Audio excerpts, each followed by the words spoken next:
Now, Boston College could go out and get a big name in the transfer portal, but maybe the best answer is already on their roster.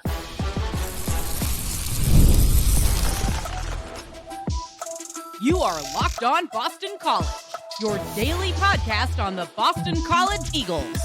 Part of the Locked On Podcast Network, your team every day. Hello, everyone, and welcome. This is Locked On Boston College, your team every day. I'm your host, AJ Black of Eagle Insider, part of the 247 Network. I've been covering Boston College for over a decade. If you're looking for Boston College news, analysis, and details on your Eagles, you are in the right place. Locked On Boston College is a free daily Boston College podcast available on YouTube, wherever you get your podcast. Today's episode is brought to you by FanDuel. If you want to be right in the middle of the action this season, visit FanDuel.com and place your NFL live bets all season long. On today's show, Jude Bowry is heading to the NFL draft. We're going to look at replacements on the roster, and I got two names that maybe Kurt Anderson, the new offensive lineman coach, could be looking at. A running back that would be the perfect pairing with Turbo Richards, also in the portal. And let's get into more quarterback talk, because we've talked about big names, but maybe the answer is on the roster already. So let's kick this off. Now, over the last 2 weeks, I've thrown a few names at you about quarterbacks that maybe could be a good fit for BC heading into next year. You lost Dylan Larnagin. You lost Grayson James to graduation. You have one established I don't even want to call him established. You have one quarterback on your roster, and that is Shaker Reisig. Now, Shaker Reisig only has played in, I think 3 games since he's been at BC, and he's only thrown a handful of passes. You played in that Pitt game, had that great drive that ended with a touchdown pass to Kalen Chudzinski. But other than that, he struggled a little bit against Clemson. We saw him a little bit in mop-up duty here and there. But could he be the answer next year? Here's what I'm wondering. I'm wondering about this. The succession plan has always been that Shaker would be the guy that would be battling for quarterback starting spot next year. I just thought it would be against Dylan Larnagin. Larnagin's in the portal now. And you like my hat, guys? It looks kind of funny with my hat on. But when you're looking at, Larnagin, he leaves, you have Reisig, he's still there. Maybe the answer is that Reisig is one of your options for next year. And I think that's an easy sell, because I watched him at camp last year, spring camp more than summer, because he was hurt almost all of summer camp. But the thing with Reisig, he did not look like a freshman. And this is the thing that Bill O'Brien said over and over again at press conferences, was he looked older than he played. Remember, he would always say, this is a kid that's supposed to be at his prom, but he looks like he's in command of a college offense. That's exciting, right? So, again, you go back to what BC's NIL, in their rev share war chest looks like. They don't have infinite amount of money. I've seen people tweeting about, their, the endowment and all that stuff. That's baloney. That's not money that they can spend. It's they have a certain amount of money, and hopefully that money will continue to increase, but it's not unlimited. Every school has a limit, even up to a school like Michigan, who, will have probably one of the biggest war chests going into the portal. But BC hopefully will have more money this year. I have said that BC right now has a lot of issues. They have, obviously, the defense, the offensive line. There's a lot. We saw it kind of expose itself in the 2025 season. If money is at a premium, and only because maybe you do have more money, but you need to spread it more, going after a high, a expensive quarterback may not be the best use of your money. So this is where I think Shaker Reisig comes in.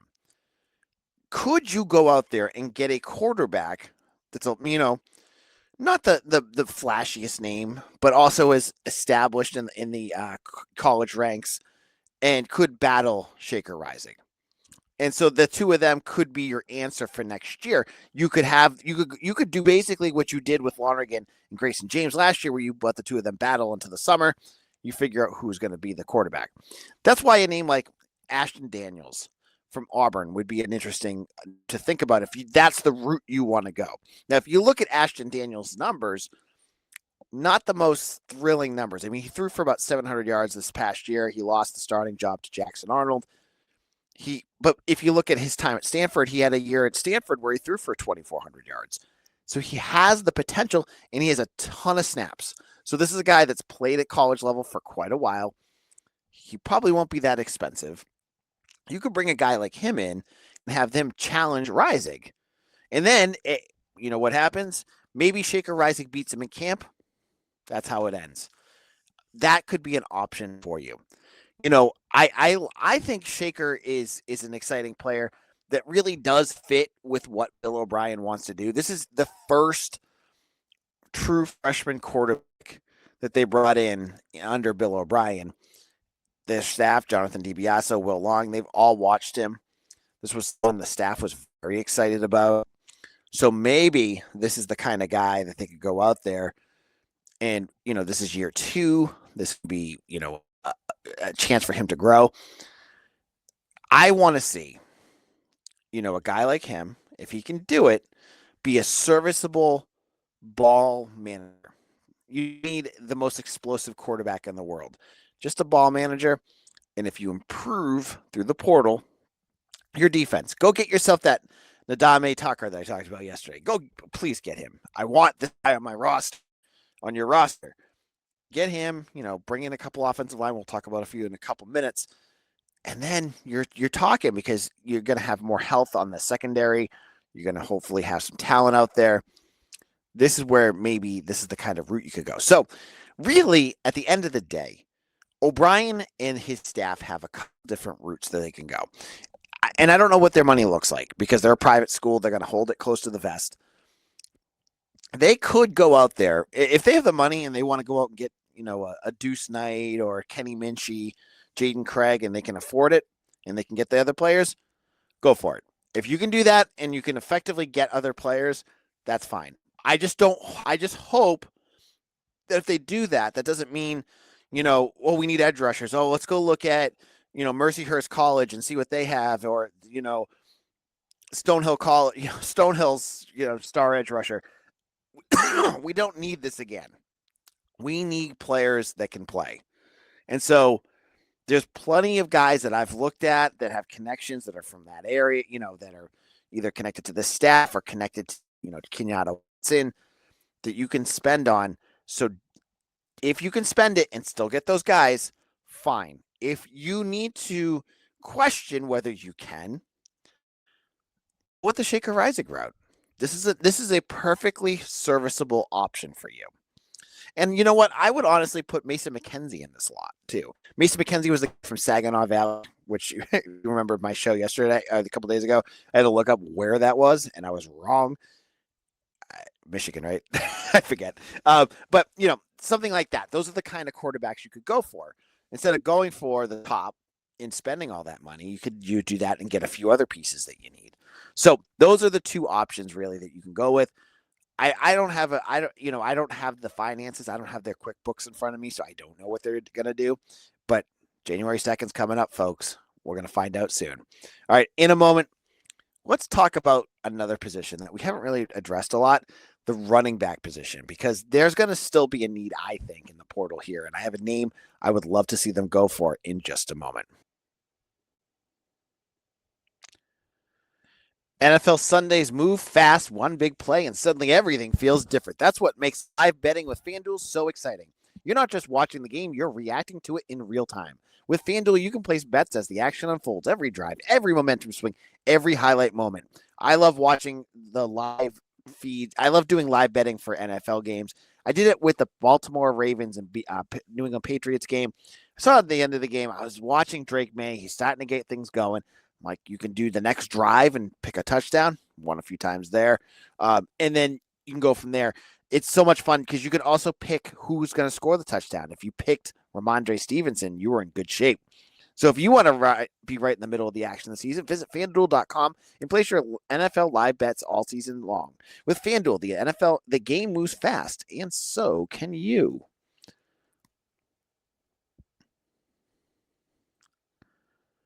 All right, folks, I want to talk to you again about the Everydayers Club because I want to make sure you all join up with me because I think this is a great opportunity.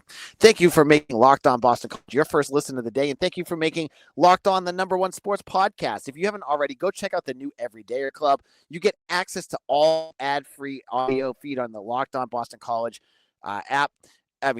feed, compatible with Apple Podcasts, Spotify, and every other major podcast app. And you get an invitation to the Discord server, talking with other crazy BC fans like yourself. It's a great thing. If you've never tried Discord, it's a lot of fun. And if you want to take it up a notch and become part of our all access tier, you have access to text me directly to me, and I will answer you. You also get ad-free shows, everything I said before, 15% off Locked On merchandise, and bonus shows. I did one yesterday where I've got my problems when it comes to BC. I mean, look at this hat I got on today. And I talk about BC all the time. And sometimes I have a 25-minute show. I run out of time of things to talk about. Run out of time, and I have more I want to talk about. Well, I'm going to be throwing it out on these bonus episodes. So you're going to get even more content. You can get in on both of these. All the details are on the link in the show notes. All you need to do is go to lockedonbostoncollege.supercast.com. Again, lockedonbostoncollege.supercast.com. Get in there today for the Christmas savings. You want to make sure you get that today. Now, we're loving this portal chatter. It is great here at Locked On Boston College because, as I've said before, this month is tough with this new transfer portal rules because all you're hearing is the bad stuff. You're hearing about all these players leaving, you're hearing these players entering the portal come from. Well, in a couple of weeks, you're going to start to get the good news. And after a year of bad news for BC football, some good news would be great. Now, I've talked about the quarterbacks. I talked about the edge rusher the other day. Now, I got a running back. I don't believe he's officially entered the portal yet, but man, he would be a great fit. And he would add the shake to the, he would be great for shake and bake with Turbo Richard. And this is Jalen Buckley of Western Michigan. This is a kid from Aurora, Illinois. Last year, 179 rushes for 1,003 yards, 9 touchdowns, and 5.6 yards per carry. Incredible runner. He has almost 30 rushing touchdowns in his career. He's run for 1,000 yards twice. This is a guy that I think would really help BC. Turbo is a great running back, but I don't think Turbo is a guy you want running the ball 30 to 40 times a game. He's not A.J. Dillon. He's not Andre Williams in that sense. In order for him to be the most effective, you need a Jordan McDonald with him, a guy that can balance him. Right now on this roster, and this isn't a slight at Bo McCormick or Mackay Dodd, but I don't think they have a guy that can be the yin to Turbo's yang yet. I think you'll see Bo play his role. I bet he'll be. I could see him as a third down back. And then when things happen, guys get nicked up, he'll probably play. And I'm not sure what Mackay's going to do yet, but we'll figure that out. But they're going to need. I do think they're going to need to bring another running back in to balance this out. So this is it's established. He's done it. He's done it at a high level. This would be he's 5'11", 210. So I think he's a little bigger than Turbo. He definitely got a little bit more weight to him. So he's right there. I think Jordan McDonald was 6'1", 210. So he's a little small, a little heavier, but you big physical back to go with Turbo. And this kind of back definitely fits that mold.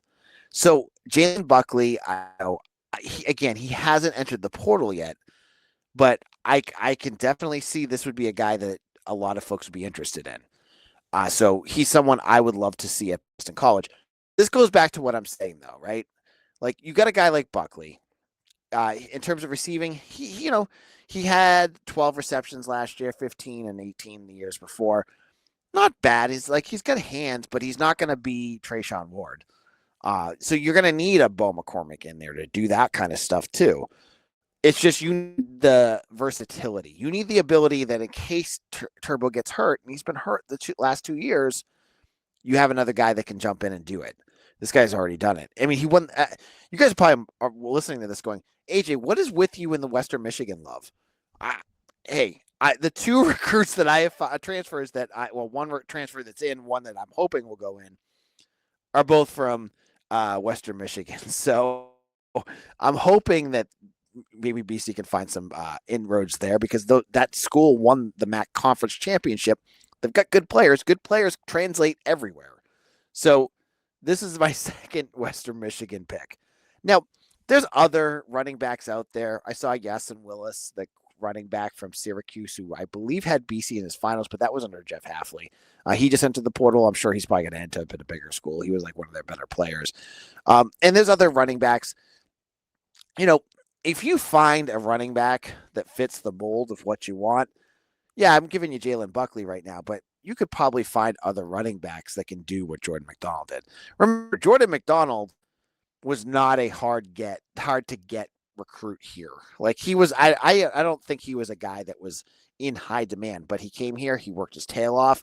He started on the practice squad, he moved himself up, and boom, he had a very successful Boston College career. So you can find the next Jordan McDonald doing that. Or if you want to, again, try to make a splash, a guy like Buckley, you could do a lot worse there. So that's another thought. And, again, I'm telling you all these ideas of how this could work in the portal. We're still a week away. Guys have not entered the portal, but you all know anything can change on a dime. I'm hopeful that, you hate hearing about this with the portal, but that guys are signing their contracts. I know folks get really turned by that, but that's the way the world works now. So we don't know if these players have entered the signed contracts. Hey, BC, if you're listening to this podcast, it'd be great if you told us. Put that out there. But if they have, that's great. If they haven't, and that means basically there's still a chance that they could enter the portal, and that is anxiety provoking. And I hope that's not the case, but that's also something that you might have to worry about. And so I still think it's going to be drips and drabs. Hopefully the big ones like Turbo, Harris, some of these other big names, they're 2-10. They don't have a ton of big names, but players that you hope are going to be valuable next year don't enter the portal. Now, in our final segment, 2 players from BC's past have entered the NFL draft. I'll give you my thoughts on both of those and who is going to replace Jude Bowry. I'll give you my thoughts on that in just a moment.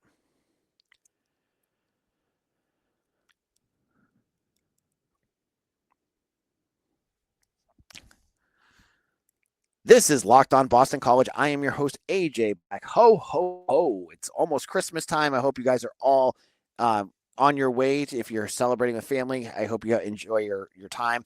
And for all my everydayers, thank you. If you're on your way to a Christmas party listening to AJ Black, you guys are my favorite kind of people. Instead of listening to Christmas carols, you're listening to Portal Talk about Boston College football. I love it. You guys are you're my brand of sicko. Now, on Tuesday, we found out 2 players entered the NFL draft that have BC roots. The first one has been long gone, and that's Tommy Castellanos. And I'm not going to bash Tommy. I'm just going to say that he entered the portal. I mean, not entered the portal. He entered the NFL draft. The big piece here, not me again. I'm not going to talk about his situation. But BC was going to play FSU this year, and Castellanos was reportedly going to fight to get that extra year of eligibility because of this change in rules. That's not going to happen. He's going to enter the NFL draft. Good luck. Good luck. Anyways, Jude Bowry is the second one to enter the NFL draft. This is not a surprise because on Monday, he accepted his invitation to the Senior Bowl, which basically means if you enter the Senior Bowl, that means you're giving up your end of your you're going there to get evaluated for the NFL draft. Those players don't get evaluated and then head back to college. It's not how it works. I don't think it's a real rule thing, but I think whoever created it basically put the Senior Bowl together so that these players are not just going and then leaving and going back to college. They're going to the draft. These are people that are serious about their draft stock. So Bowery's going, and Jude had a solid BC career. And I think there's a lot of potential there. He's quick. He's got power. He's huge. Great head on his shoulders. He's just been beaten up a lot. This is a guy that gets, hurt quite a bit. And it's really hurt him the last couple of years. If he can stay healthy, Jude's got a great career ahead of himself. I can see him as an NFL offensive tackle. He's just gonna be able to stay healthy through this. Now that he's gone, though, this means that you have a spot open on your offensive line. We don't know what's going on with Logan Taylor yet. He hasn't accepted any graduated bowls, the type of things. But Bowry's gone, and that means you have a spot that you need to fill. Now, you could go internal. You have a couple tackles that are dying and I'm sure chomping at the bit to get out there. That would be Ryan McCow, who's a little bit, he played in the Pinstripe Bowl in 2024, excuse me, and played a couple snaps this past season. And I think he's waiting for his turn. And then you have Pape Sai, who is going to be a sophomore next year. He's, had his redshirt freshman year, played a little bit as well. He is about as raw as it gets, but I've also got to say Pape Sai has done a nice job of developing his leap that he's taken from a freshman to this year. Because remember, this is a kid from one of the African countries. I'm totally blanking. I apologize. And then played over in England, but he had just learned the game. Like you could see videos of him. I think he was training on the beach. It's just learning. So there's a lot there, but again, it's still developing. So Kurt Anderson, the new offensive line coach for BC, I think is going to have to, my guess is he's going to be active in the transfer portal. Again, you're looking at a guy that's going to need some experience out there, and Macau could do it, but you want to bring some names in to battle him as well, because you're also losing your other tackle in Kevin Cline. So you need tackles bad. You need to be able to go out and get tackles. We mentioned Ben Skorowski from UConn, but there's a few other names I think that are worth mentioning. And I think they could be connected to BC. It's hard to right now because take visits. No one can even mention that they're interested in you because they technically haven't entered the portal yet. The first one, someone that just entered today. And if you're looking at a guy that came from a blue blood, this is the perfect one. Jacob Sexton, who is coming from Oklahoma, and he's a multi-year starter for the Sooners. This is a kid that is originally from Oklahoma too. He's a 4-star from out of high school, and he's played 997 snaps. He started in 2023 and 2000, or played quite a bit in 2023 and 2024. Only played 6 snaps this past season. Has a very good pass block grade. And he's got the pedigree, and I'm sure he's dying to get into be a starting tackle. So if you're looking for a guy who's 6'6", 330 pounds, he's huge. This could be an interesting one. This could be someone that you could look at and say, hey, this could be our next tackle. And you have 2 spots now. And for Sexton, he played mostly left tackle, at least this past season. So you can always switch him around. You could do that. The name, though, that really interests me isn't from a Power 4 school, but again, he does something that I think of when you think of the guards they had from the previous year, the one from Texas State. This kid has played a ton, and his grades really impressed me. And this is Bryant Williams. Bryant Williams is from Louisiana, the Raging Cajuns, and he's 6'7", 335 pounds. He played 719 snaps this year. Played quite a bit, but he had a 70.3 running block grade, a 69.4 offensive grade, and he allowed 0 sacks all year. 0 sacks. So he's got the pedigree there. And Louisiana did play some decent schools. They played. Pulling it up right now. They played Missouri. And they played James Madison. So they played some, pretty, one SEC school, one playoff school, and he didn't allow up any sacks. So these are 2 names that they could go out there and get. I'm not sure, maybe you could do a little bit of both. You bring in 2 transfers on the offensive line, and then you battle, Macau against one and Pape Sai against another, see who wins. You get some options there. But those are 2 names I think that could be really interesting options to battle the tackles that are going to be coming in. Now there's a ton of offensive linemen out there. I'm looking at, I'm doing a little research and finding guys that look like they could be interesting, maybe connections to the staff. These are 2 names that came up to me. Now, follow me on Twitter at AJBlack247. You can check me out on YouTube or on Instagram, Talk, Facebook, all the social media apps, and I will be back again tomorrow. I will be live on Christmas Eve. Don't you worry. Christmas, I will have a show, and we'll be talking all things Boston College. So follow me again, and I'll see you again soon. Ho, ho, ho. This is Locked On Boston College, your team every day.